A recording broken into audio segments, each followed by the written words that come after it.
자, 이번 강의는 83페이지 하단에 4 해가지고 고소의 제한이 나옵니다. 일단 1번 직계 존속에 대해서는 고소하지 못합니다. 다시 말하면 가해자가 아버지, 어머니예요. 또는 배우자의 직계 존속, 장모님, 장인어른이에요. 이런 경우에는 성폭력과 관련된 범죄를 제외하고는 뭐 하지 못합니까? 고소하지 못한다는 거 좀 주의하시기 바라고요. 그 다음에 2번 간통죄에 있어서 고소 제한은 뭐 읽어보실 필요가 없겠죠. 그 다음에 넘겨보시면 핵심 판례도 주로 이 간통죄를 다루고 있는데 한번 재미로 어떻게 해요? 흥미를 가지고 읽어보시면 되는 부분이죠.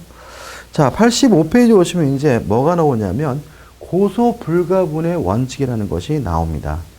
그러니까 우리가 불가분이라는 말은 가분, 분리할 수가 없다는 뜻이거든요. 그러면 고소를 분리할 수가 없다. 이게 무슨 말이냐에 대해서 이걸 우리가 두 가지로 나누는 거죠.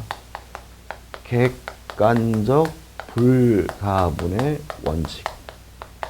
그 다음에 주관적 불가분의 원칙. 이렇게 나옵니다. 자, 그럼 무슨 말이에요? 이런 얘기예요. 자, 범죄가 있는데 이 범죄의 일부에 대해서만 고소가 있어요. 그러면 요 전체와 요 일부분은 뭐 할 수 없어요? 불가분, 분리할 수가 없다는 것이 결국 뭐죠? 객관적 불가분의 원칙이고요. 따라서 범죄 일부에 대해서 고소가 있으면 그 부분뿐만 아니라 전체에 대해서 다 고소가 이루어진 것으로 보게 되는데 이거 우리가 뭐죠? 객관적 불가분의 원칙이라고 하고요. 그 다음에 주관적 불가분의 원칙은 갑이라는 사람도 범죄를 했고요. 을과 병, 세 사람이 공범으로 범죄를 저질렀어요. 그러면 이런 얘기죠. 이 세 사람은 뭐 할 수 없어요? 분리될 수가 없다는 거죠. 따라서 갑에게만 고소를 하면 이 갑에게만 고소한 것이 아니라 전체에 대해서 다 고소한 것을 이해하게 되는데 이걸 우리가 뭐라는 거죠? 주관적 불가분의 원칙이라고 하는 거죠. 자, 이해되시나요? 좀 까다롭게 느껴질 수 있는 부분인데 일단 고소의 불가분의 원칙이라는 것은 고소가 어떤 일부로 뭐 될 수 없어요? 분리될 수가 없다는 거죠. 따라서 범죄의 일부에 대해서 고소했더라도 이 고소는 전체 범죄에 대해서 고소한 것으로 간주되는데 이게 뭐죠? 객관적 불가분의 원칙이라고 하고요.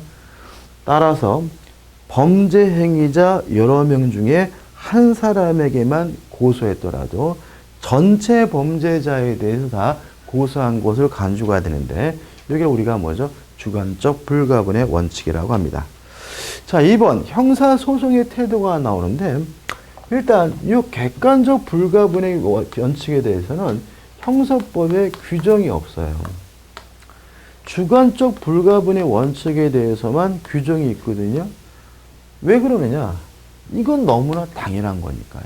다시 말하면 일부에 대해서 고소한 것은 전체를 고소한 거는 이 개념은 너무나 당연한 것이기 때문에 규정이 없는 것이지 우리 형사법이 객관적 불가분 원칙을 부정하는 것은 아니라는 거 주의하시기 바라고요. 3번 제도의 취지 한번 읽어보시면 될 것 같고요. 그 다음에 4번 적용 범위 친고죄의 고소에 대해서만 적용이 됩니다. 어차피 친고죄가 아닌 것들은 굳이 뭐가 없어도요 고소가 없더라도 처벌할 수가 있는 것이니까 요 고소 불가분의 원칙은 뭐에 대해서만요? 친고죄에 대해서만 적용된다는 거 기억해 두세요. 그죠? 자, 그러면 고소가 있어야지만 처벌할 수 있는 친고죄에 대해서만 고소 불가분의 원칙이 적용되는 것이니까 나머지 것들 예를 들어 가지고 맨 밑에 뭐죠? 조세처벌법이 나옵니다. 관세법이 나옵니다. 자, 이건 뭐냐면 조세처벌법 또는 관세법에 의해서 수사가 개시가 되고 처벌이 되려면 세무관청에서 뭐가 필요한 거죠? 고발이 필요한 거거든요. 세무서장에, 그죠? 이러한 고발의 경우에는 뭐죠? 불가분의 원칙이 적용되지 않습니다. 따라서 여러 가지 조세범에 대해서 세무관청에서 요 부분에 대해서만 고소를 했다면 수사기관은 전체에 대해서 수사하면 안 되고요. 요 고발된 부분에 대해서만 뭐 하면 돼요? 수사하면 되는 것이고요. 그 다음에 반의사 불벌죄에 대해서도 고소 불가분의 원칙이 적용되지 않습니다. 예를 들어가지고 이런 얘기 있죠. 요 전체 행위 중에서 요 행위에 대해서는 처벌하고 싶지 않습니다. 그죠? 반의사 불벌죄는 뭐냐면요. 의사에 반해서는 처벌할 수 없다. 다시 말하면 피해자가 처벌하지 마세요. 그러면 처벌하지 못하는 범죄를 우리가 반의사 불벌죄라고 하는데 이 피해자가 전체 행위가 아닌 일부에 대해서만 처벌하지 마세요. 그럼 만약 이것이 불가분의 원칙이 적용되면 요것만 처벌 안 되는 것이 아니라 전체를 다 처벌할 수 없다라는 논리가 생겨버리거든요. 이 문제에 대해서 반의사 불벌죄에 대해서는 고소 불가분의 원칙이 뭐 되지 않습니까? 적용되지 않습니다. 따라서 처벌을 원하지 않는 것만 처벌 안 하면 되고요. 나머지 가지고는 뭐 할 수 있는 거죠? 처벌할 수가 있는 거죠. 다시 말하면 이러한 불가분의 원칙은 뭐에 대해서만요? 고소에 대해서만 적용된다는 거 꼭 기억해 두시기 바랍니다. 그 다음에 구체적인 내용이죠. 그죠? 첫 번째, 객관적 불가분의 원칙입니다. 의의는 제가 말씀을 드렸고요. 적용법 해가지고 단순 일제가 나와요. 그죠? 자, 이런 얘기입니다. 강간을 하려면요. 저와 좀 한번 하시겠어요? 그랬더니 좋대요. 이건 강간이 아니죠. 그죠? 그럼 강간이 되려면 뭐가 반드시 했어야 돼? 폭행이 있어야 되겠죠. 그죠? 자, 그럼 예를 들어가지고, 이 강간을 당하신 분이 강간을 당했다고 고소했다라고 한다면 뭐 아무 문제 없는 거예요. 그죠? 자, 근데 문제는 이분이 강간에 대해서는 고소하지 않고 폭행당한 것에 대해서 고소를 했을 때 이거를 어떻게 볼 것인가요? 문제에 대해서. 요거는 전체 범죄에 대한 일부에 대한 고소이기 때문에 고소 불가분의 원칙에 따라서 이 고소는 폭행에 대해서만 고소한 것이 아니라 전체에 대해서 뭐 한 거죠? 고소한 거기 때문에 강간을 이유로 뭐 할 수 있어요? 처벌할 수 있다. 이런 의미인 거죠. 그래서 예를 보시면 이런 말이 나오죠. 강간의 수단인 폭행 협박에 대한 고소 효력은 강간에 대하여도 어떻게요? 미치고 강간에 대하여 고소가 없을 때는 그 일부인 폭행 협박도 기소할 수가 없다. 이렇게 되는 거죠. 그죠? 그럼 생각해 보자고요. 자, 그러면 폭행에 대해서 고소를 했으면 이거는 실질적으로 어떻게요? 강간에 대해서 고소한 거잖아요. 그러면 검사는 폭행이 아니라 강간에 대해서 수사를 하고 범죄 혐의가 입증된다면 이 강간을 이유로 뭘 해야 돼요? 공소를 제기해야 되겠죠. 근데 이 검사가 그런 게 아니라 그냥 고소된 것만 액면 그대로 폭행에 대해서만 조사를 해가지고 폭행에 대해서만 공소를 제기했어요. 이것을 어떻게 볼 것인가? 핵심 판례 해가지고 어쩌고 저쩌고 해가지고 이런 건 뭐 하지 않습니까? 재판하지 않습니다. 그래서 법원은 무슨 판결을 내리게 된 거죠? 공소 기각 판결을 내리게 된다. 이런 의미인 거죠. 이해되시죠? 그죠? 다시 한 번 말씀드릴까요? 그죠? 폭행을 통해서 강간을 했어요. 근데 이 피해자가 뭐에 대해서 고소했어요? 폭행에 대해서. 그럼 이 고소는 전체에 대해서 불가분의 원칙에 따라서 고소를 한 것이니까 검사는 폭행이 아니라 강간에 대해서 조사하고 수사해서 강간을 이유로 뭐라는 거죠? 공소 제기를 해야 되는 거죠. 근데 만약에 검사가 만약에 폭행만 수사해서 폭행에 대해서만 공소를 제기했다면 법원은 뭐 하지 않습니까? 재판해 주지 않습니다. 공소 기각 판결을 내리게 됨을 주의하시기 바랍니다. 그 다음 2번 가형상의 일제 가지고 일제의 경우에서 상상적 경합이란 말이 나와요. 상상적 경합이란 말은 뭐냐면 한 개의 행위로 여러 개의 범죄를 저지르는 경우를 상상적 경합이라고 합니다. 예를 들어가지고 제가 총을 쐈어요. 총을 쏴가지고 갑이 맞아서 그 양반이 사망을 하고요. 요 갑을 관통한 총이 옆에 있는 꽃병을 때려가지고 꽃병이 뭐죠? 망가졌어요. 손괴가 됐어요. 그럼 저는 총을 쏜다는 이 한 행위로 사람도 죽이고 재물도 손괴하고 두 개의 범죄를 저지르게 되는데 이걸 우리가 뭐죠? 상상적 경합이라고 하고요. 이때는 중한벌로 처벌합니다. 다시 말하면 둘 중에 뭐한 것으로요? 중한 것으로. 그래서 이거는 범죄가 두 개지만 실제로 처벌은 뭐죠? 사망 한 가지만으로 처벌하기 때문에 이걸 뭐라고 하는 거예요? 과영상의 일죄라고 하는 거죠. 다시 한번요. 한 개 행위로 두 가지 범죄를 저지르는 것을 우리가 뭐죠? 상상적 경합이라고 하고요. 이런 경우에는 둘 중에 중한형으로만 처벌하기 때문에 이걸 우리가 다른 말로는 뭐죠? 각형상의 일죄라고 합니다. 자, 박스로 정리되어 있는데 일단 첫 번째 각 부분이 모두 친고죄예요. 다시 말하면 여러 개의 범죄가 있었는데 그 여러 개의 범죄가 다 뭐예요? 친고죄고 첫 번째 피해자가 뭐죠? 동일한 경우에는 그때는 객관적 불가분의 원칙이 적용이 됩니다. 다시 말하면 한 개의 범죄를 뭐죠? 취급하겠다는 거죠. 그래서 예를 보시면 자 이런 얘기죠. 모욕적인 방법을 통해 가지고 모욕적인 방법을 통해서 그 사람을 추행을 했어요.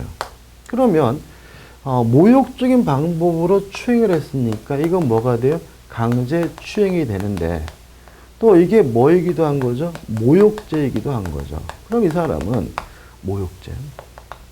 그럼 이 사람은 한 개 행위로 뭐죠? 두 가지 행위를 한 거고요. 이때는 피해자가 뭐죠? 동일하게 되는 거죠. 그죠? 그래서 보시면 이렇게 돼 있죠. 피해자가 동일한 경우 모욕죄에 대한 고소는 강제추행에 대한 고소로도 효력이 있다라고 나와 있죠. 이해되시나요? 자, 보시면 이때는 뭐로 처벌합니까? 중한죄로 처벌하기 때문에 강제추행으로 처벌해요. 따라서 만약에 이 사람이 강제추행으로 고소했다면 당연히 아무 문제가 없는 건데 모욕죄로 뭘 했냐면 고소를 했다. 그러면 객관적 불가분의 원칙에 따라서 이거는 전체 범죄에 대한 일부를 고소한 것이니까 이때는 뭐죠? 강제추행으로 뭐 할 수 있어요? 처벌할 수가 있는 거죠. 다시 정리해보면 두 가지 범죄가 모두 친고죄고요. 피해자가 동일한 경우에는 이걸 일종의 뭐야? 단순 일죄와 똑같이 취급합니다. 따라서 범죄 일부에 대한 고소는 전체 범죄에 대한 고소로 뭐죠? 적용된다는 거 주의하시기 바라고요.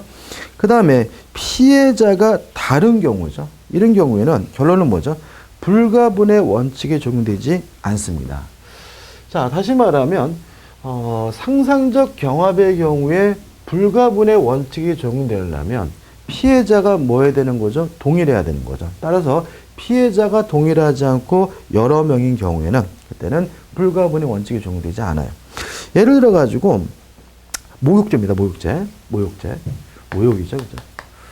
자, A라는 문서를 통해 가지고 A라는 문서에서 갑도 모욕을 시키고 을도 모욕을 시키고 병도 뭐죠? 모욕을 줬어요. 그죠? 그러면 이 한 개 행위로 여러 사람에게 모욕을 가하게 되는데 그럼 이거는 뭐예요? 피해자가 뭐인 경우에요? 여러 명인 경우죠. 근데 이 경우에 만약에 이 사람이 간만이 뭐 했어요? 고소를 했어요. 그러면 이렇게 피해자가 다른 경우에는 뭐가요? 불가분의 원칙에 적용되지 않기 때문에 다른 사람의 행위에 대해서는 뭐가요? 고소가 없었던 것으로 다루어지게 됨을 주의하시기 바랍니다. 다시 말하면 상상적 경합의 경우에 불가분의 원칙이 적용되려면 피해자가 모두 어떻게 해요? 똑같아야 됨을 주의하시기 바랍니다. 두 번째도 좀 보시고요. 일단 우측에 보시면 과영상 일죄 일부분만이 친고죄인 경우 해가지고 첫 번째 피친고죄에 대해서만 뭘 했어요? 고소를 했어요. 자, 이런 얘기죠. 자, 강금을 했습니다. 강금을 해가지고 그것을 통해 가지고 뭘 했냐면은 강간을 했어요. 그러면 강간은 고소가 있어야지만 처벌되는 뭐죠? 친고죄인데 강금죄는 뭐가요? 고소가 필요가 없거든요. 그럼 예를 들어 가지고 만약에 요 강간죄에 대해서 고소했다면 강간죄 당연히 뭐 하면 돼요? 처벌하면 되는데 문제는 요 강금죄에 대해서만 고소를 했다. 이럴 때 불가분의 원칙에 따라서 강간죄까지 적용할 수 있느냐? 요 문제에 대해서 우리 판례는 이렇게 일부가 친고죄인 경우에 친고죄가 아닌 다른 범죄에 대해서 고소를 한 경우에는 불가분의 원칙에 적용될 수가 없다는 입장이에요. 따라서 강간죄로는 뭐 하지 못해요? 처벌하지 못한다는 것이 우리 판례의 입장이죠. 그 다음에 이제 또 이런 문제가 있어요. 반대로. 강간죄에 대해서 뭘 했어요? 고소를 했어요. 그럼 어차피 얘는 강금죄는 고소할 필요가 없는 거니까 굳이 따질 필요가 없는 거잖아요. 그죠? 그래서 강간죄를 고소하고 나서 고소를 뭐 해버렸어요? 취소를 해버렸어요. 그럼 만약에 불가분의 원칙이 적용되면 강간도 처벌하지 못하고 강금도 처벌하지 못하고 이렇게 되거든요. 이 문제에 대해서 우리 판례는 불가분의 원칙이 적용되지 않는다는 입장입니다. 따라서 강간죄가 고소가 취소가 되면 이제 강간죄로는 더 이상 처벌할 수가 없지만 고소가 필요 없는 뭐에 대해서는요? 강금죄에 대해서는 처벌하는 것이 가능하다는 것이 우리 판례 입장인 거죠. 교재 한번 읽어볼게요. 이렇게 돼 있죠. 자, 친고죄에 대하여 고소를 취소한 경우에요. 친고죄에 대하여 고소를 취소한 경우에 고소의 취소는 뭐에는요? 비친고죄에 대하여는 효력이 없다. 예를 들어서 중한 강간미수죄가 친고죄로서 고소가 취소되었다 하더라도 경한 강금죄에 대하여는 아무런 영향을 미치지 않는다.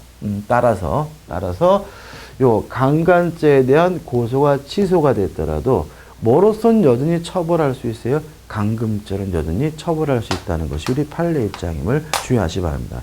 요거 관계를요, 이렇게 처음에 들으면 다 알아들으시죠? 그죠? 알아들으시는데 나중에 문제를 푸시면 이게 막 헷갈려요. 헷갈리는데 이제 헷갈릴 때 이제 취하는 방법이 그냥 무식하게 외우는 방법이 있는데 무식하게 외우시면은 이게 말을 이렇게 좀 바꾸면 함재면 넘어가요. 그래서 이거를 어떻게 하시면 되냐면 이 박스를 넣어놓고 일단 읽어보시 이해되시고 나서 연습장을 펴놓으시고 저처럼 어떻게 한번 따져보세요. 이게 따져보시면서 아 이런 뜻이구나 하고 이렇게 딱 깨달음만 얻으시면은 굳이 잊어버릴 내용도 아니고 나중에 지문 보면 다 떠오르는 내용이기 때문에 한 번만 뭐 하시면 돼요? 따져보시면 되겠죠. 그 다음에 3번 수재, 실체적 경합범. 이건 뭐예요? 범죄가 실제로 뭐죠? 여러 개란 경우죠. 이때는 뭐죠? 적용되지 않습니다. 다시 말해 이 사람이 뭐 절도도 저지르고 뭐 강도도 해고 뭐 또 어떻게 해요? 강간도 하고 막 이랬단 말이죠. 이랬을 때 요 별개의 범죄들이기 때문에 요거는 뭐가요? 불가분성의 원칙이 적용되지 않아요. 따라서 강간에 대해서 고소했다는 이유로 절도 강도까지 다 고소한 것으로 간주되는 것은 아니라는 거 하나 좀 주의하시기 바랍니다. 핵심 판례도 간통죄 위주로 나와 있으니까 한번 읽어보시면 되는 거죠. 그죠? 그 다음에 넘겨보시면 주관적 불가분의 원칙이 나오는데 일단 주관적 불가분의 원칙 이해되시죠? 그죠? 범죄자가 여러 명인 경우에 한 사람에 대한 고소는 다른 범죄자에게도 그 효과가 미친다. 이게 뭐죠? 주관적 불가분의 원칙인 거죠. 자, 의 나와 있고 취지가 나와 있고 핵심 판례가 나오잖아요. 첫 번째 볼게요. 친고죄에 있어 공범 중 일부에 대하여만 처벌을 구하고 나머지에 대하여는 처벌 불원, 처벌을 원하지 않는다는 의사를 표시한 고소의 적법성. 가로에 뭐라고 되어 있죠? 소극이라는 말은 적법하지 않다는 거죠. 자, 이런 얘기입니다. 이런 얘기예요. 자, 갑이란 놈도 또 을, 병. 세 사람이 지금 A라는 분에게 뭘 했냐면 강간을 했어요. 강간을 했고 그래서 A가 갑을 상대로만 뭘 했어요? 고소를 했어요. 그러면 주관적 불가분성에 따라서 갑뿐만 아니라 을도 병도 고소가 이루어진 거기 때문에 강간으로서 뭐 할 수 있는 거죠? 처벌할 수가 있는 거잖아요. 다시 말하면 한 사람에 대한 고소는 전체 가해자에게 효과가 미치는 거잖아요. 자, 근데 문제는 이 A라는 여자분이 병을 보고 한눈에 반했어요. 꽃미남에. 그래서 병은 여분은 좀 잘생겼으니까 처벌하지 않았으면 좋겠습니다라고 요 병에 대해서만은 처벌을 원하지 않는다는 의사를 표시했어요. 이걸 어떻게 할 것이냐에 대해서 우리 판례는 적법하지 않다. 따라서 전체에 대해서 처벌하지 마세요. 이런 건 가능하지만 그 범죄자 일부에 대해서만 불처벌의 의사를 표시하는 것은 뭐죠? 위법하다는 거죠. 따라서 얘도 뭐 하게 된다는 거예요? 처벌해야 된다는 거니까 한번 읽어보시기 바라고요. 그 다음에 적용 범위에서 1. 절대적 친고죄. 이건 뭐예요? 고소가 있어야지만 처벌할 수 있는 범죄를 우리가 뭐죠? 절대적 친고죄라고 하고 이거는 뭐죠? 당연히 적용되겠죠. 따라서 한 사람에 대한 고소는 다른 가해자에게도 당연히 그 고소효력이 미치고요. 이번 상대적 친고죄가 친족 상대라는 말이 나오는데 아까도 말씀드렸지만 이런 문제입니다. 이게 우리가 이제 법에서 상대적이라는 말은 이랬다 저랬다 이런 뜻이 아니라 법에서는요. 특정된 사람 이런 뜻이에요. 여러분들이 이제 뭐 형법이든 형사법이든 법을 공부하실 때 상대적이라는 말이 나오면 어떤 의식을 가지시냐면 상대적이라는 말은 이랬다 저랬다 하는 거구나라고 이해하시다 보니까 교재 내용이 참 이상해지는 거거든요. 상대적이라는 말은 법에서 뭐라고요? 특정된 사람이란 뜻이에요. 그럼 이게 상대적 친고죄라는 말은 특정된 사람에게만 친고죄란 뜻이에요. 절대적 친고죄라는 말은 모든 사람에게 친고죄라는 거예요. 예를 들어서 강간 같은 경우에는 뭐 모든 사람에게 다 뭐예요? 친고죄인 거죠. 자, 근데 그러면 상대 친고죄가 뭐냐? 아까 말씀드렸던 뭐죠? 친족 상도례가 상대적 친고죄라. 자, 왜냐하면 일반적인 재산 범죄, 뭐 절도다, 사기다 이런 범죄는 친고죄가 아닙니다. 고소가 없더라도 뭐 할 수 있는 거예요? 처벌할 수가 있는데 다만 친족 간에 이루어진 범죄는 친고죄입니다. 다시 말하면 친족이라는 특정된 사람에게만 친고죄이기 때문에 이걸 우리가 뭐죠? 상대적 친고죄라고 합니다. A번 보시면 공범자 전원이 피해자와 일정한 신분관계가 있는 경우 주관적 불가분의 원칙이 적용된다. 다시 말하면 예를 들어 가지고 갑이라는 사람이 작은아버지 삼촌이에요. 조카인 을과 병과 정 세 사람이 합심해 가지고 갑의 물건을 절취했다면 사기를 쳤다 할까요? 사기를 쳤다면 요 을별정이 다 뭐예요? 친족 상도례에 적용되는 경우니까 갑에 뭐가 있어요? 고소가 있어야 처벌할 수 있는 거죠. 자, 불가분의 원칙이 적용된다는 말은 을을 한 사람에게만 고소하더라도 전원에게 다 뭐한 것으로요? 고소한 것으로 취급하겠다. 이런 취지인 거죠. B번 공범자 중 일부만 피해자 일정한 신분관계가 있는 경우. 자, 예를 들어 가지고 지금 A로 아까 교재 나오는 것처럼 지금 A와 B가 훔쳤어요. 그죠? 근데 A는 친족인데 B는 친족이 아니에요. 그러면 A를 처벌하려면 뭐가 필요해요? 고소가 필요하지만 B를 처벌할 때는 뭐가 필요 없어요? 고소가 필요가 없는 경우인데 이때는 어떻게 할 것이냐? 우측에 맨 위에 보시면 B 신분자 B에 대한 고소력은 신분관계에 있는 A에게는 미치지 않습니다. 밑에 신분관계에 있는 A에 대한 고소 취소는 B 신분자에겐 B에게 효력이 없습니다. 이게 무슨 말이냐면 생각해 보세요. 자, 상식적으로 생각해 보세요. 얘는 고소가 있어야지만 처벌할 수 있고요. 얘는 고소가 없더라도 뭐죠? 처벌할 수 있는 거잖아요. 따라서 얘한테 고소했다면 당연히 얘도 처벌하고 얘도 처벌해야 되는 거죠. 근데 만약에 갑이 B만 고소를 했다면 A에게 뭐 한 것이 아니에요? 고소한 것이 아니니까 A에게는 그 고소 효과가 미치지 않는 거예요. 이해되시죠? 그 다음에 갑이 A에게 고소를 했어요. 그리고 나서 고소를 뭐 하게 됐어요? 고소를 했어요. 그러면 얘는 어차피 당연히 처벌할 수 있는 애니까 A에게 고소를 했으면 A도 처벌할 수 있고 B도 처벌할 수가 있는 건데 갑이 A에 대한 고소를 뭐 했냐면 취소를 하게 되면 얘는 뭐 하지 못하겠어요? 취소하지 못하겠죠. 왜요? 고소가 없는 거니까. 그렇지만 B에 대해서는 뭐 할 필요 없어요? 고소할 필요가 없으니까 이 사람은 당연히 뭐죠? 처벌이 돼야 된다. B에게는 뭐가 없는 거죠? 효력이 없는 거죠. 3번. 일부 공범자에 대한 1심 판결 선고 후에 고소 취소입니다. 자, 이건 어떤 문제냐면 원래 고소가 제기가 되면 수사가 이루어지고 재판을 하겠죠.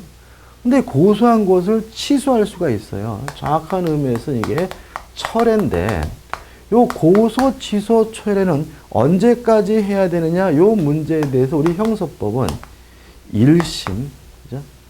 1심 판결 전까지 뭐죠? 고소를 취소 철회할 수 있다라고 되어 있는 거거든요. 근데 여기서 이제 문제가 되는 것은 뭐냐면 지금 일부 공범자에 대한 선고가 내려졌어요. 자, 이런 얘기죠. 자, 지금 A, B, C가 재판이 이루어졌는데 만약에 A, B, C 모두가 1심 판결 전이라면 고소를 뭐 할 수 있는 거예요? 취소할 수 있는 건데 A에 대해서 1심 판결이 내려졌어요. 이랬을 때 B, C에 대한 고소를 취소할 수 있느냐 요 문제인 거거든요. 우리 판례는 할 수가 없다. 왜냐하면 이것도 일종의 뭐죠? 불가분성이죠. 따라서 그 박스 위에 보시면 공범자에 대한 1심 판결 선고 후에는 고소 취소를 인정하지 않는 것이 판례 입장이고요. 핵심 판례도 뭐죠? 같은 취지입니다. 따라서 고소 취소는 1심 판결 전까지만 할 수가 있는데 공범자 중에 한 사람이라도 1심 판결이 있다면 더 이상 뭐 할 수 없습니까? 고소를 취소할 수 없다는 거 주의하시기 바랍니다.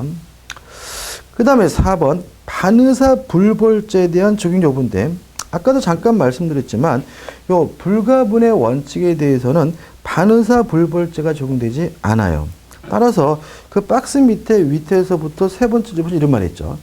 공범자 간의 불가분의 원칙을 적용하지 아니하고자 함이 있다. 다시 말하면 우리 판례 입장입니다. 따라서 반의사 불벌죄는 불가분성 특히 주관적 불가분의 원칙은 적용되지 않아요. 따라서 아까도 말씀드렸지만 A, B, C에 대해서 수사가 이루어지고 처벌이 이루어졌는데 재판하고 있는데 A에 대해서는 처벌하지 않겠다라고 하면 요 A에 대해서만 효과가 있는 것이지 B, C에게는 효과가 없음을 주의하시기 바랍니다. 핵심 판례도 갖춘 취지가 되는 거죠. 그 다음 넘겨보시면 5번. 아까도 이제 나왔죠. 조세범 처벌법이나 관세법상 즉시 고발의 경우에도 불가분의 원칙이 적용되지 않습니다. 따라서 개별적으로 따로따로 어떻게 해요? 해석해야 된다는 거 기억해 두시고 판례도 같은 취지로 꼭 읽어보시기 바랍니다. 자, 여기까지고요. 다음 강의 때 고소의 취소로 들어가도록 하겠습니다. 감사합니다.